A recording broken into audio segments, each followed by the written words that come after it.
প্রিয় ভিউয়ার্স, আসসালামু আলাইকুম। আলহামদুলিল্লাহ, আমি তুষির গবি,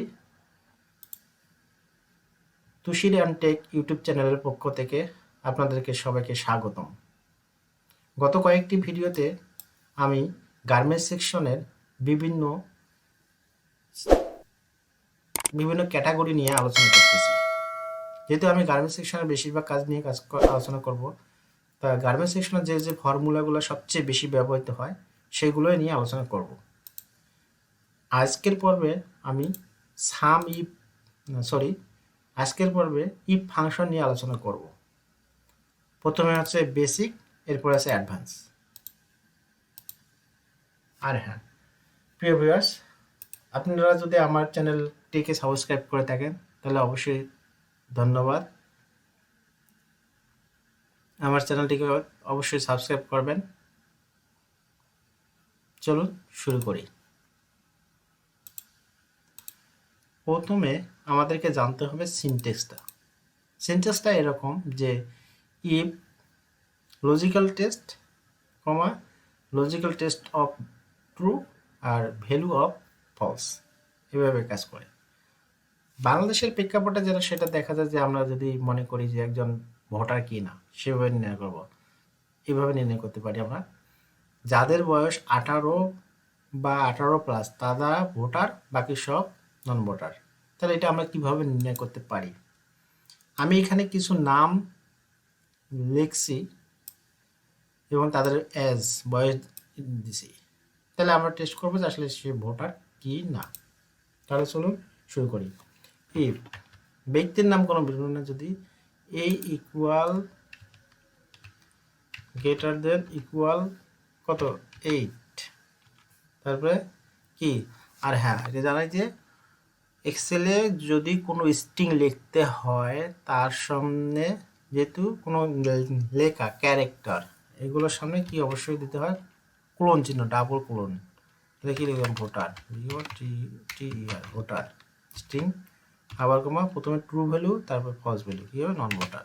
স্ট্রিং লিখতে হবে নন ভোটার, স্ট্রিং দিতে হবে এবং ব্র্যাকেট ক্লোজ। তাহলে আমাদের অ্যান্সারটা চলে আসছে।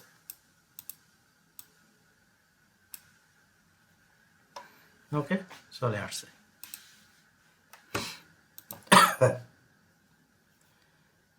এটা একটা ব্যবহার করলাম, এটা জাস্ট বেসিক একটা। আচ্ছা, আপনাদেরকে তো যদি বলি আরেকটা কাজ করতে পারেন আপনারা, আপনাদেরকে একটা কন্ডিশন দিলাম।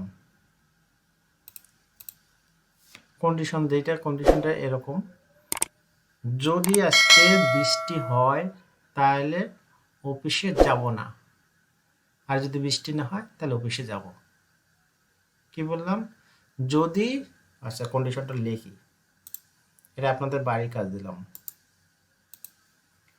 এক্সেলে কিভাবে বাড়ির কাজ লিখতে হয় সেটা তো অবশ্যই জানেন। আমি দেখলাম, প্রথমে লিখলাম সুতমি, আচ্ছা এটাই লিখি। যদি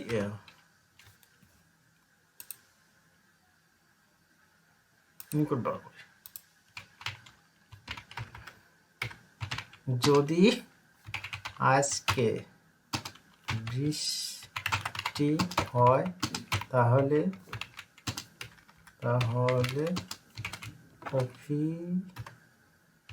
অফিসে যাব না, অন্যথায়, আর যদি বৃষ্টি না হয় তাহলে অফিসে যাব। এটা আপনাদের বাড়ির কাজ দিলাম। যারা যারা পাবেন তারা অবশ্যই কমেন্ট করে জানাবেন যে আপনারা পাইছেন কি। আর যদি বুঝতে কোনো সমস্যা হয় তাহলে অবশ্যই কমেন্ট করে জানাবেন এবং অ্যান্সার, ঠিক আছে। তা বেসিক লেভেলে গেলাম, এরপরে হচ্ছে অ্যাডভান্স লেভেলে যাই।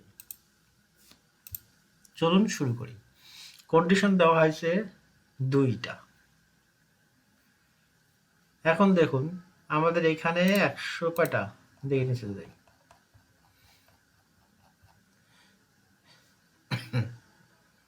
টোটাল মেশিন আছে 165টা। টোটাল মেশিন আছে 165টা। 165টার মধ্যে কোনো মেশিন যদি অফ থাকে, আচ্ছা যদি অনেকগুলো মেশিন হয় তাহলে আমরা কি করতে পারি? কি আমাদের কি সম্ভব যে ওই মেশিনটা যা মেশিনে করা যা দেখতে হবে? তাহলে অবশ্যই অনেক সময়ের ব্যাপার। এই জন্য আমরা চাবো যে শর্টকাটে কিভাবে তৈরি করা যায়। কোন মেশিনটা স্টপ আর কোন মেশিনটা রানিং সেটা আমরা কিভাবে নির্ণয় করবো? এখানে কন্ডিশন প্রথম দেওয়া আছে, যদি আজকের মেশিনের প্রোডাকশন হয় তাহলে রানিং, আর যদি প্রোডাকশন না হয় তাহলে স্টপ দেখাতে হবে। আপনার বস বা স্যার বললো যে আমার কোন কোন মেশিনটা স্টপ আছে তা একটা লিস্ট করে নিয়ে আসো। ঠিক আছে, 2 নম্বর কতটি মেশিন রানিং বা স্টপ আছে আজকে তা দেখাতে হবে। এখন স্টপ এবং রানিং বাইর করে সরি স্টপ এবং রানিং বার করলাম, কিন্তু কতটা মেশিন স্টপ এবং কতটা মেশিন নন স্টপ সেটা কীভাবে রানিং কীভাবে বার করব? এই জন্য প্রথমে আমাদেরকে ফর্মুলাকে ব্যবহার করতেই হবে। সেমভাবেই অবশ্যই ইফ কন্ডিশন, যেহেতু আমি এখানে লিখে রাখছি তাহলে হচ্ছে এই যে প্রোডাকশন, এই যে প্রোডাকশন যদি কোনো মেশিনে প্রোডাকশন পায়, কি বলা হয়েছে, যদি আজকের কন্ডিশনে কি বলছে, যদি আজকের মেশিনে কোনো মেশিনে প্রোডাকশন পায় তাহলে রানিং, তাহলে আর যদি না হয় তাহলে নন রানিং। তাহলে অবশ্যই কি শুরু করবো, ইফ দিলাম, লজিক্যাল টেস্ট করব, যদি এই মেশিনের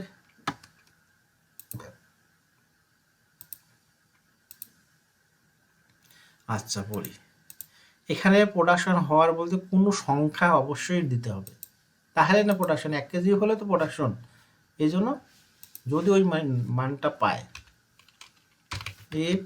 এই ড্যাশি ইকুয়াল 1 হয় তাহলে কি রানিং, অবশ্যই স্ট্রিং বার করতে হবে রানিং, IING রানিং। ঠিক আছে, কমা ট্রু ভ্যালু প্রথমে লিখলাম, তারপর হচ্ছে নন রানিং কি বলে লিখছি স্টপ, স্টপ না স্ট্রিং ক্লোজ করতে হবে, ব্র্যাকেট ক্লোজ। ওকে, দেখেন কেন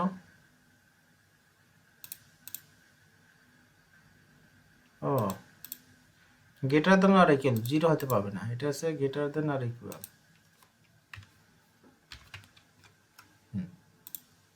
আচ্ছা আবার শুরু করি।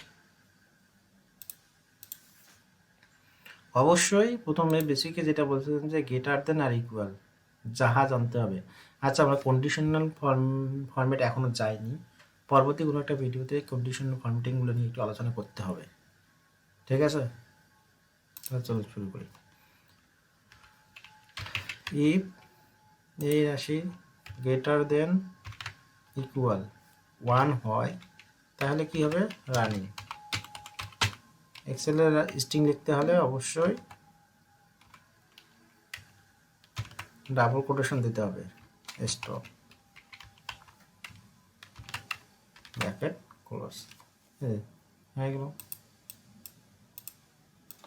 এবারে যতটা আছে অতটা টান দিলাম, আবার এত দূর আসছি। আচ্ছা ওকে, এটা রানিং চলে আসছি, দেখেন স্টপ কয়টা আছে। ঠিক আছে, এরপরে কি হলো, আমরা রানিং বের করব। এখন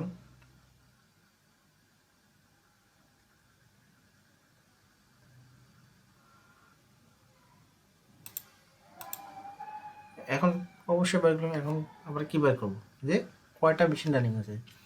ইফ এটা গ্রেটার দেন ইকুয়াল 1 হয় তাহলে 1 অথবা 0। এটা যদি ডাবল করলেন তাহলে অলরেডি হয়ে যাবে, ডাবল ক্লিক করছি দ্রুত শেষ, তাহলে হচ্ছে, তাহলে এখন আমরা কি 0 কোয়ান্টিটি লিখতে পারবো না? অবশ্যই লিখতে পারবো। এটাকে যদি আমরা সাম দেই, অটো সাম দিয়ে দেখাবো না, এখানে সাম লিখি, কারণ আমরা কিন্তু সামে শিখছি যে সাম কীভাবে বাই করতে হয়। প্রথমটা ক্লিপ শেষ পর্যন্ত যদি আমরা দিই ওকে 150 150।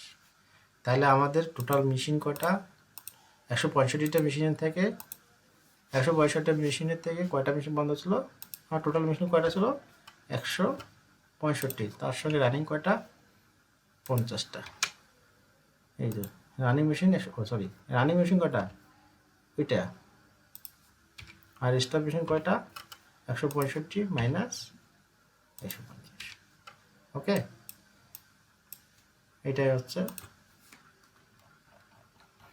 তাহলে আমরা আজ এ পর্যন্তই। আজকে আমরা বেসিক লেভেলে অবশ্য বেসিক প্লাস অ্যাডভান্স, অতিরিক্ত অ্যাডভান্স না, আবার আরও মোর অ্যাডভান্স। এরপরে যদি আমরা মোর অ্যাডভান্সে আলোচনা করতে যাই তাহলে ভিডিওটা হয়তো অনেক বড় হয়ে যাবে। তা আমি চাচ্ছি না আপনাদের ধৈর্যের বিচ্যুতি ঘটুক। দেখেন এরপরে আছে দেন এই যে ডলার চিহ্ন ব্যবহার করছি, এগুলো নিয়ে একদিন একটা ভিডিও তৈরি করব। এরপর আছে অ্যান্ড ইফ। আগামী ভিডিওতে, নেক্সট ভিডিওতে আমরা আলোচনা করব। নেক্সট ভিডিওতে আলোচনা করব অ্যান্ড অর নট। আমাদের বেশিরভাগ ক্ষেত্রে অ্যান্ড এবং অরটাই বেশি ব্যবহৃত হয়, নট হয়তো খুব একটা কম ব্যবহৃত হয়। কারণ নট তো আমরা সবাই জানি যে যা দিবেন তার বিপরীত। অ্যান্ডটাই বেশি ব্যবহৃত হয়, অ্যান্ড এবং অর। অ্যান্ডের ব্যবহার সবচেয়ে বেশি, অরের ব্যবহার সবচেয়ে কম। তার আগে ভিডিওতে জানতে হবে আমাদের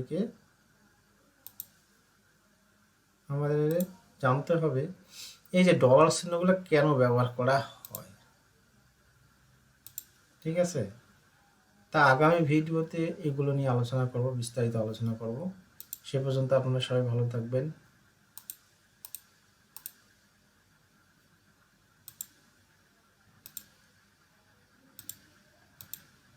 আর হ্যাঁ প্রিয় ভিউয়ার্স, আমার চ্যানেলটিকে অবশ্যই সাবস্ক্রাইব করবেন। আপনাদের মতামত আমাকে জানাবেন কমেন্ট করে। কোনো সমস্যা হলে আমাকে কমেন্ট করবেন। আর আমার চ্যানেলটিকে অবশ্যই সাবস্ক্রাইব করবেন।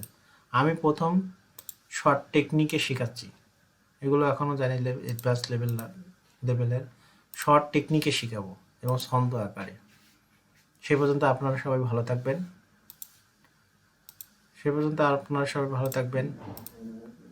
আল্লাহ হাফেজ।